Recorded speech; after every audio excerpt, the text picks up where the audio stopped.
Vous avez toujours voulu investir dans l'immobilier, mais vous trouvez ça inaccessible?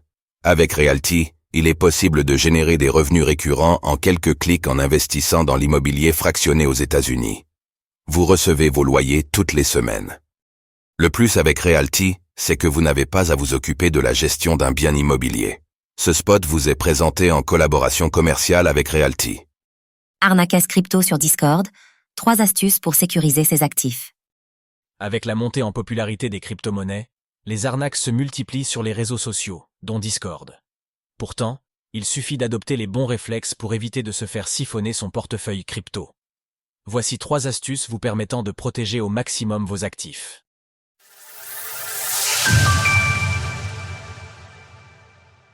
Crypto, les arnaques ressurgissent. Après avoir gagné plus de 100% sur l'année écoulée, le marché des crypto-monnaies a attiré un grand nombre de nouveaux investisseurs. Malheureusement, cette hausse attise aussi la curiosité des hackers et arnaqueurs. Ces derniers opèrent en grande partie sur les réseaux sociaux, incluant la plateforme Discord.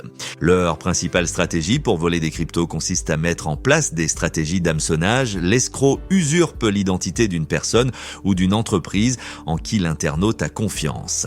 La première astuce pour se protéger consiste à ignorer les messages présents dans votre espace spam. En effet, plus de 99% des messages que vous recevrez dans cet onglet sont des arnaques se faisant passer pour des personnalités ou entités reconnues. En général, ces comptes tentent de rediriger leurs victimes vers un site web ou une interface pour récupérer leur crypto-monnaie. Besoin d'un soutien juridique suite à une arnaque? Voici une liste d'avocats spécialisés dans les crypto-monnaies et la blockchain à contacter. La seconde astuce, c'est de prendre du recul sur les messages postés par les administrateurs d'un serveur Discord. Parfois, des hackers réussissent à récupérer les codes d'accès d'un administrateur et les utilisent pour promouvoir leurs arnaques. Généralement, les annonces importantes des entreprises Web3 sont partagées sur plusieurs canaux à la fois. En outre, si vous avez un doute sur un message publié par l'équipe d'un serveur Discord, il est impossible de se rendre sur le compte X ou le site web de l'entité concernée pour vérifier si son contenu est véridique. En parallèle, il existe une troisième méthode qui éloigne définitivement les risques d'arnaque pour un portefeuille crypto. Il s'agit de 70% restants. Retrouvez toutes les actualités crypto sur le site cryptost.fr.